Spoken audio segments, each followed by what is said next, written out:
people, I'm not sure we're giving them the proper credit, so I may play catch up a little bit. This is what a Detroiter is about. This is how much I know JK. We're in the locker room of the Tigers, right? I don't know why you were there. It wasn't a particularly great season this year. It was opening day. Okay, there was still hope. There was still hope. I passed JK in the locker room. Jock straps are flying left or right. Guys are coming in and out of the shower.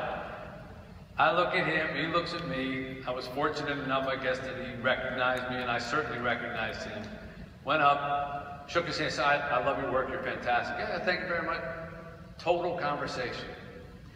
My pal Rosie, who most of you may have known if you listen to the radio show, I say to Rosie, when I go back to the radio show, I met J.K. Simmons. He was in the locker room with the Tigers. And Rosie says, let's get him for the show on November 8th.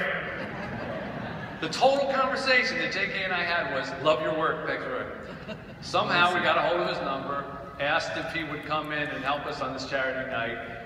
We have since gotten to know each other a little better through emails and phone calls and things like that, but that was it. And he came all the way from Los Angeles this afternoon. He's going back tomorrow.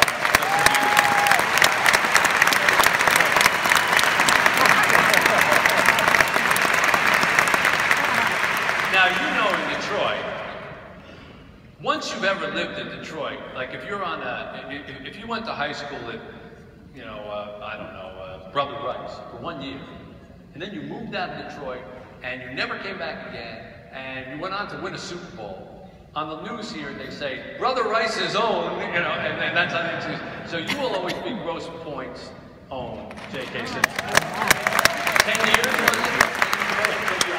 I didn't get to the point of high school here, because my dad taught public school here in Detroit, and then he got a university job at a university that will not be named, and we left Detroit. Yeah, the state you went to we won't name either, because on November 21st we need to kick their butt. So, your dad was a music instructor, wasn't he? Yeah, he taught junior high general music during our Detroit time, yeah. So how did music play a part in your life and your home? It was, well, especially when I was a kid, it was ever present, because my parents had met actually doing a stage production of Kismet in college at Knox College in Illinois. It was indeed, yeah. And music was always around the house. My dad taught music. My mom was, you know, wrangling 3 kids. But he conducted a community chorus, the Grosse Pointe Community Chorus. There's a group called the Grunions that is still active here, an a cappella group. There you go. Remember?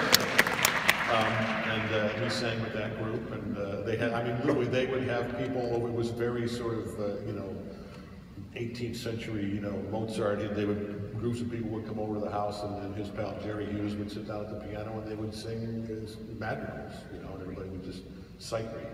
And how did you, as a young boy, take that? Were you hiding in your room with your rock and roll records saying, no, what's the matter with my dad? No, at that point I was just soaking it up. I had to, you know, Jimi Hendrix wasn't around yet. So I just took it for granted. Music was just a part of life.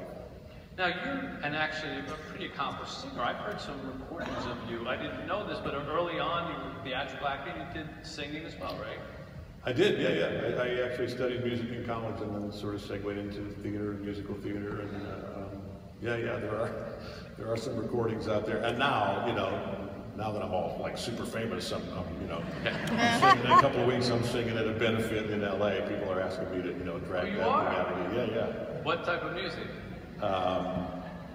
What am I singing? Well, I sang with a big band. I'm doing like some sort of jazz standard stuff with Tim Simonek in LA. Wow. And then I'm doing just like some musical theater things for an Actors Fund benefit. Want to break into a little verse of something? God, I should have brought that up, man. Next year. Give me a microphone. We got a lot of